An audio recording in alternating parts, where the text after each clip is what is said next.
Австралия пользуется популярностью в качестве страны для переезда среди представителей азиатских стран. Европейцев она привлекает меньше, хотя в стране возможностей ничуть не меньше, чем в тех же Америке или Канаде. И дело не только в климате, хотя чаще всего, в первую очередь, мы автоматически думаем о нем как люди, привыкшие к 20-30 градусным морозам. Мы мечтаем перебраться туда, где меньше всего. Думать будем мы именно о холоде. Для иммиграции мы чаще рассматриваем такие страны, как Испанию, например. Но что же касается Австралии, она вызывает интерес и любопытство по причине того, что там все наоборот, в том числе и зима у них. Тогда, когда у нас лето и, соответственно, лето, когда у нас валит снег. Что же касается жизни в Австралии, она приносит множество преимуществ для иностранцев, как с экономической, рабочей точки зрения, так и с точки зрения австралийского уровня жизни. Австралия современная и прогрессивная страна, в которой экономика растет очень быстро, как и ее население. Но, конечно, экономическая ситуация не является единственным благоприятным аспектом Австралии, поскольку к этому благоприятному аспекту присоединяется и высокое качество жизни. А также очень позитивным фактором является экологический, ландшафтный и натуралистический аспект, предлагаемый огромным австралийским континентом. Трудоустройство в Австралии. По официальным данным Австралийского бюро статистики, ежемесячная зарплата тут составляет ориентировочно 5600 австралийских долларов. Вы меня спросите, сколько же этот австралийский доллар, чему он равен? Эта сумма будет приблизительно равна 3400 евро. Также существует минимальная фиксированная оплата труда за час, и меняется она в зависимости от возраста и статуса работника. А так, например, если работодатель берет к себе подростка до 16 лет, да, при наличии согласия от родителя подросткам также разрешено официально работать.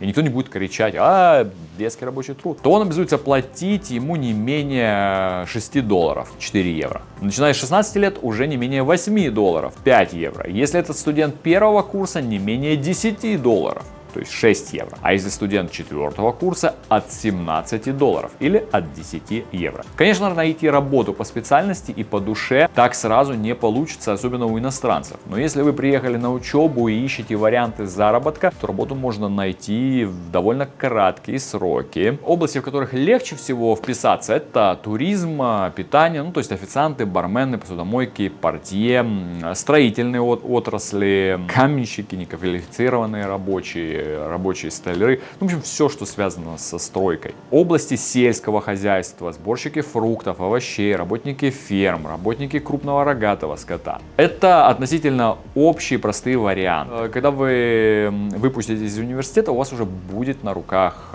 диплом, больше возможностей, и, конечно, работодатели будут смотреть на вас гораздо лучше. Почти все австралийские университеты настроены не только на то, чтобы предоставить необходимые знания и навыки студентам, но и для оказания им помощи в трудоустройстве. Это очень важно, потому что это влияет на рейтинг университета, трудоустройство после окончания вуза. Поэтому в кампусе всех вузов есть так называемые сервисы карьеры, которые приглашают работодателей в кампус на ярмарке вакансий. Поэтому важно там учиться, важно учиться хорошо, и тогда вы напрямую будете контактировать с работодателем. Здесь студентам помогают писать резюме, предлагают собеседования и собирают информацию о потенциальных работодателях. 40% студентов нашли свою первую работу после окончания университета именно благодаря этой службе занятости. Что же касается остальных 60%, они, как правило, ищут работу самостоятельно. Образование в Австралии – это один из способов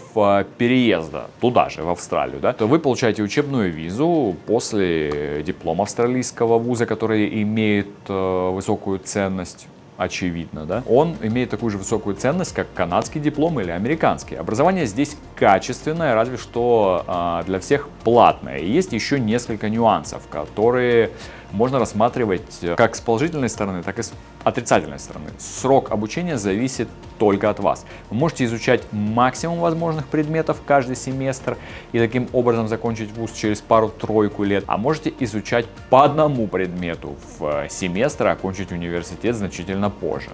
Так, как правило, мало кто делает. Важно, что осуждать вас никто не будет, потому что это ваш личный выбор. Экзамены здесь письменные и всегда проверяются не теми преподавателями, что учили вас, совсем посторонними и преподавателями других вузов. Так вероятность получить справедливую и объективную оценку гораздо выше. Если вы заваливаете экзамен, вы, конечно, можете его пересдать, но за пересдачу придется платить. То есть учиться хорошо выгодно. Плохо, что лишние траты, но хорошо, что таким образом вы будете больше мотивированы на учебу, чтобы таких трат не допускать. После выпуска из вуза, даже программы бакалавриата, у вас есть возможность получить рабочую визу на 2 года. Какие университеты популярны в Австралии? Одни из самых популярных университетов — это, конечно же, Сиднейский, Мельбурнский университет, университет Западная Австралия, университет Сиднея, старейший, один из самых престижных университетов страны. Он славится тем, что помимо обучения основным предметам по специальности, он нацелен на то, чтобы развивать критическое мышление студентов, навыки публичного спикинга и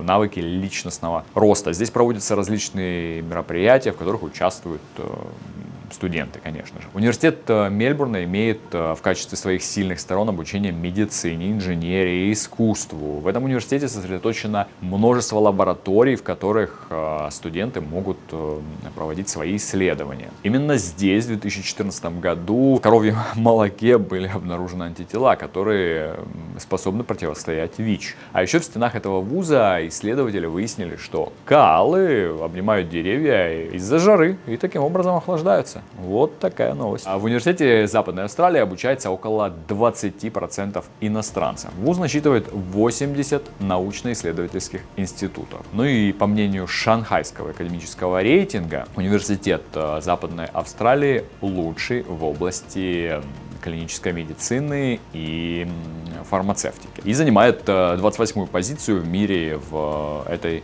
сфере. Для того, чтобы поступить в университет в Австралии, не нужен особо замороченный пакет документов для поступления на бакалавриат. Понадобится аттестат и дополнительный 12-й год обучения. Для магистратуры документ о предыдущем образовании и высокий средний балл.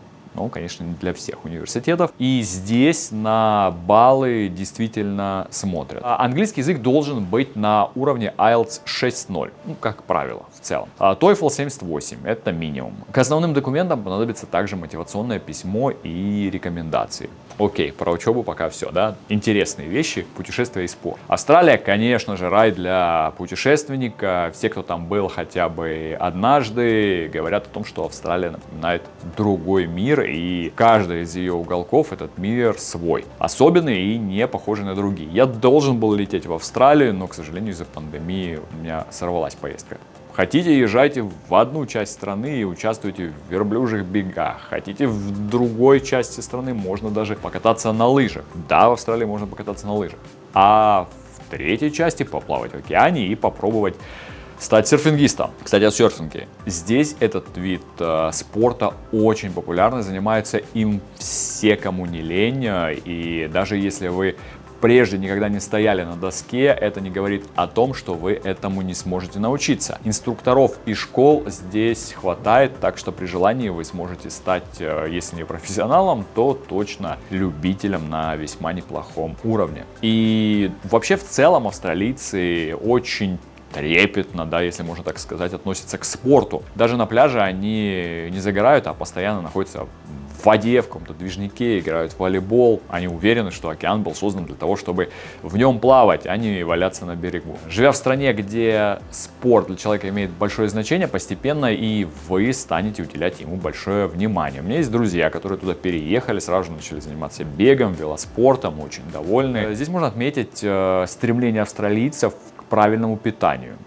И, конечно, ресторанов быстрого питания здесь тоже хватает. И стоит заметить, что австралийцы многие любят ходить в рестораны с традиционной домашней едой. Австралийский народ — это те люди, которые всегда, в принципе, открыты и дружелюбны, ну и, конечно же, гостеприимны, в том числе и к иностранцам. И в Австралии учится большое количество иностранцев. И сюда приезжают представители абсолютно различных стран и религий, поэтому жители очень толерантны и с уважением относятся к каждому. А сами местные очень адекватные, не мусорят на улице, не превышают скорость на дорогах. И сама страна очень зеленая. Города просто окружены, даже погружены в парк, листву, зелень. И многие, кто переехал туда, говорит, что там все для людей. Если вам интересны учебные заведения Австралии, которые я вам назвал, то переходите в описание, и там будут ссылочки, где можно почитать про них. Ну и вообще любые консультации по Австралии тоже пишите нам, пишите на сайте www.maps.ru, есть онлайн чат, задавайте вопросы. Все, пока, увидимся в следующих роликах.